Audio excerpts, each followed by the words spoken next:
एक नया इतिहास रचा है। पूर्व की कई सरकारों ने नए संसद भवन की आवश्यकता पर चर्चा की थी। माननीय प्रधानमंत्री ने इस पर विचार किया और नए भारत के निर्माण की अपनी दूरदर्शिता के साथ उन्होंने नए संसद भवन का निर्माण कराया, जो हमारी विरासत और परंपराओं को आधुनिकता से जोड़ती है। साथियों, नए संसद भवन का निर्माण नूतन और पुरातन के सह अस्तित्व का उदाहरण है।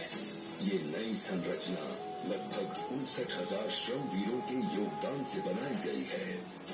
माननीय प्रधानमंत्री ने राष्ट्र की ओर से उनका आभार प्रकट किया है। 75 वर्ष पहले की स्वतंत्रता की भावना को पुनर्जीवित करते हुए माननीय प्रधानमंत्री ने आज तमिलनाडु के अधीनमों से सेंगोल को स्वीकार किया है। सेंगोल राष्ट्र के लिए न्यायपूर्ण और निष्पक्ष शासन का स्मरण कराता है। सेंगोल तमिल शब्द सेम्मई से लिया गया है, जिसका अर्थ है नीति परायणता। इसके शीर्ष पर न्याय के प्रतीक पवित्र नंदी अपनी अचल दृष्टि में विराजित है। ये वही सेंगोल है जिसे श्री जवाहरलाल नेहरू ने 14 अगस्त 1947 की रात को थिरुवावडुथुरई आश्रम से एक अनुष्ठान के माध्यम से स्वीकार किया था, जिसका आयोजन भारतीय सभ्यता के अनुसार किया गया था। उसके बाद इस पवित्र सेंगोल को यथोचित सम्मान और स्थान न मिल सका, जो मिलना चाहिए था। कहानी मुड़ती है तमिलनाडु के कांचीपुरम की ओर, जहां पूजनीय कांची मठ का आसन है। 15 अगस्त 1978 मठ के 68वें प्रमुख परम पावन श्री चंद्रशेखरेंद्र सरस्वती स्वामीगढ़, जो महापेरियवा अर्थात प्रबुद्ध ज्येष्ठ के रूप में जाने जाते हैं, वे सेंगोल वृतांत को स्मरण करते हुए अपने अनुयायी डॉक्टर आर सुब्रमण्यम से इसका वर्णन करते हैं, जिसे उन्होंने अपनी किताब में स्थान दिया है। महापेरियवा ने बताया कि स्वतंत्रता दिवस के अवसर पर सेंगोल ने एक महत्वपूर्ण भूमिका निभाई थी। हमारे इतिहास की किताबों में यह तथ्य अवश्य होना चाहिए था, लेकिन गत कई वर्षों में कहीं भी इसका उल्लेख नहीं किया गया है।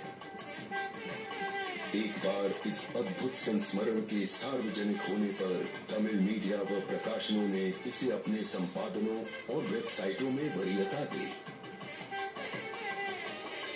माननीय प्रधानमंत्री एक परंपरागत प्रतीक की खोज में थे। तत्पश्चात सेंगोल ने उनका ध्यान आकर्षण किया।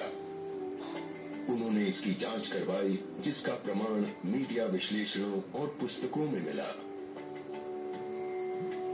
आखिरकार सेंगोल की खोज पूरी हुई। यह ऐतिहासिक सेंगोल इलाहाबाद संग्रहालय में मिला। ये चोला साम्राज्य से चली आ रही हमारी भारतीय सभ्यतागत प्रथा है। चोला सदियों तक हमारे उपमहाद्वीप के अग्रणी साम्राज्यों में से एक थे। सबसे महत्वपूर्ण बात यह है कि सेंगोल के प्राप्तकर्ता के पास न्यायपूर्ण और निष्पक्ष रूप से शासन करने का आदेश होता है, जिसे तमिल में आणई कहा जाता है। इस विचार से माननीय प्रधानमंत्री प्रभावित हुए। उनके अनुसार जनता के लिए चुने गए लोगों को इस आदेश को कभी नहीं भूलना चाहिए। उन्होंने यह निश्चय किया कि इस अद्वितीय प्रतीक को अमृतकाल के प्रतिबिंब के रूप में अपनाया जाना चाहिए, ताकि राष्ट्र अनंत संभावनाओं से परिपूर्ण रहे। सेंगोल को आज सुबह संसद में उसके सुयोग्य स्थान पर स्थापित किया गया। यह सभी के लिए भारत सरकार के न्यायपूर्ण और निष्पक्ष शासन के अटूट संकल्प का स्मरण कराता है। इस दृढ़ता के साथ भारत विश्व गुरु के रूप में अपना यथोचित स्थान ग्रहण करने की ओर बढ़ रहा है।